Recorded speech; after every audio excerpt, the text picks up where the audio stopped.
హ్మ్. తర్వాత పాలకొల్లు, పాలకొల్లు, పోలవరం, పాలసముద్రం, పోలవరం, పోలవరం. పోలవరం హ్మ్. తప్పించి మిగిలిన 28 నియోజకవర్గాలు పోలవరంకి వచ్చేసరికి ఓకే. ఆహా, అర్థమైంది. ఏమైందండి? డౌట్ అదే ఉందా? కొంచెం అనుమానం వచ్చిందా? ఓకే. మిగిలిన అన్ని నియోజకవర్గాల్లో టీడీపీ కూటమి అభ్యర్థులు గెలుస్తున్నారు. ఆ. 26 నుంచి 28 అంటే ఇక్కడ కూటమి. జనసేన ప్రభావితం ఎంతవరకు ఉంది? కుల ప్రాతిపదికన జనసేన కాపు ఓట్లు ఎంతవరకు పడ్డాయి? సార్ ఒకటి ఏంటంటే కుల ప్రాతిపదికన అనడం కన్నా ఆ. అది కమ్మ కావచ్చు, కాపు కావచ్చు, బీసీలు కావచ్చు, హ్మ్. జగన్ వర్సెస్ చంద్రబాబు నాయుడు. అంతే. ఈసారి సోషల్ ఇంజనీరింగ్ అనేది చాలా తక్కువ. ఓకే. కుల ప్రాతిపదికన ఓట్లు అనేవి మీరు రేపు వచ్చిన రిజల్ట్ వచ్చినాక చూడండి, మీరు చెప్తారు. సోషల్ ఇంజనీరింగ్ ఎదుర్కోవటంలో జగన్ చాలా పరిపక్వత చెందారని చెప్పి మొన్న ఈ మధ్యన ఒక వార్తలు విన్నాను నేను. అది ఎదుర్కోవడంలో పరిపక్వత చెందాడు కాబట్టి అభ్యర్థిని సెలెక్ట్ చేయడంలో ఫెయిల్ అయ్యాడు. అలా వచ్చారా? ఓకే. బాగా చేశారని విన్నాను నేను యాక్చువల్గా. కొన్ని ఫెయిల్ అయినారులేండి. ఓకే. ఎందుకంటే ఫైనల్గా చెప్పాలంటే ఈ 34 నియోజకవర్గాల్లో ఒక ఈస్ట్ గోదావరిలో మాత్రం ఒక 4 నియోజకవర్గాలు టైటు. వెస్ట్ క్లీన్ స్వీప్ అయ్యే అవకాశం ఉంది. మళ్ళీ ఆ గోపాలపురం, పోలవరం వచ్చే అవకాశాలు ఉన్నాయి. చింతలపూడి కూడా. ఈ వెస్ట్ క్లీన్ స్వీప్ అయినా ఈస్ట్లో 4 పోతే 30 దాకా రావాలి. కానీ 26 నియోజకవర్గాల్లో వన్ సైడ్ ఉన్న టీడీపీ కూటమి. అబ్బా, 26 నియోజకవర్గాల 26 నియోజకవర్గాలు, 4 నియోజకవర్గాల్లో వైఎస్ఆర్సీపీ వన్ సైడ్. ఓకే. ఒక 3 టైట్ ఉంది. దీనివల్ల ఏంటంటే 26 మనం రేపు ప్రాతిపదికన తీసుకున్నారు మొత్తం మీద. సో ఫైనల్గా 34, 26 ఇక్కడ. ఉత్తరాంధ్ర మీద చెప్పినప్పుడు 20, 46 నియోజకవర్గాలు. 46 నియోజకవర్గాలు అయిపోయింది. కృష్ణా, గుంటూరు. కృష్ణాలో మనకు మొత్తం 16. 16లో ఒక తిరువూరు, పామర్రు, నూజివీడు. ఓకే. ఈ 3 కొంచెం టైట్ సిచ్యువేషనే. మళ్ళీ 3 కూడా క్లీన్ స్వీప్ అయ్యే అవకాశం ఉంది, నో డౌట్. కానీ తిరువూరు కొంచెం డౌట్ ఉంది. 16లో 15 వచ్చే అవకాశం ఉంది. కొక్కిలిగడ్డ లక్ష్మణ్, కొలికిపూడి శ్రీనివాసరావు, అదే ఆయన గెలుస్తారా? అది చెప్తుంది. అది తిరువూరు ఒకటి, స్వామిదాస్ స్కెడ్జెస్ ఉన్నాయి. ఓకే. వైఎస్ఆర్సీపీ వ్యక్తిగతంగా కొంచెం సెంటిమెంట్ ఉంది అక్కడ. ఓకే. అటు సైడు పామర్రు కుమార్ రాజాకి కొంచెం టైట్ ఫైట్ నడుస్తుంది. అక్కడ వైఎస్ఆర్సీపీ నుంచి మన కాంగ్రెస్ నుంచి డివై దాస్ కంటే చేసి మంచి స్ట్రాంగ్ లీడర్.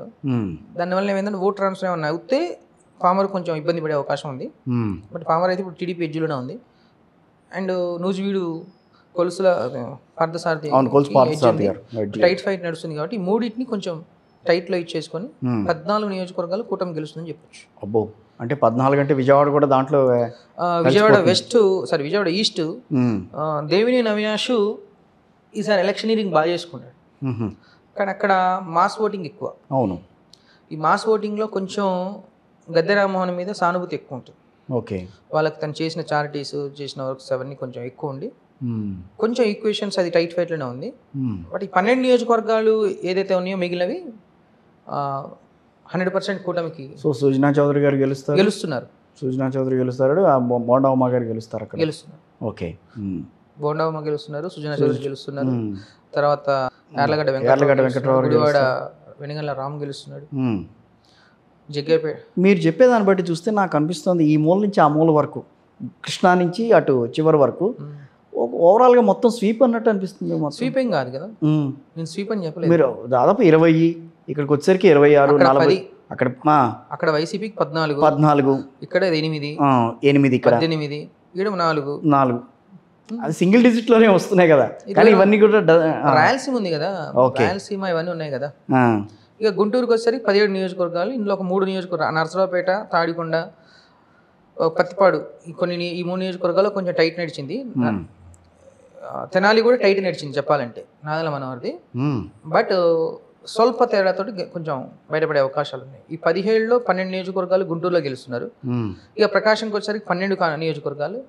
12లో ఒక 4 మార్కాపురం కావచ్చు, గిద్దలూరు, దర్శి, అటు సైడ్ చీరాల. ఓకే. ఈ 4 నియోజకవర్గాలు తీసేస్తే మిగిలిన వాటిల్లో మార్కాపురం వైఎస్ఆర్సీపీకి ఛాన్సెస్. గిద్దలూరు వైఎస్ఆర్సీపీ. దర్శి కూడా టైట్ ఫైట్ నడిచింది. టీడీపీ వాళ్ళు లాస్ట్ మినిట్లో బాగా చేశారు. ఈ ఎగ్జిట్ పోల్లో మనం రేపు ఇచ్చే రిజల్ట్స్లో చెప్తాం దర్శిది ఏం జరుగుతుందని. బట్ ప్రీ పోల్ ప్రకారం అయితే 4 కొంచెం మైనస్ ఉంది. ఓకే. తర్వాత నెల్లూరులో 10 నియోజకవర్గాలకు వచ్చేసరికి ఏంటంటే సూలూరుపేట, తర్వాత ఆత్మకూరు, ఈ 2 వచ్చేసి వైసీపీకి స్ట్రాంగ్ లీడ్ ఉన్నాయి. Okay. Nellore rural, Nellore urban, Sarvepalli, Venkatagiri,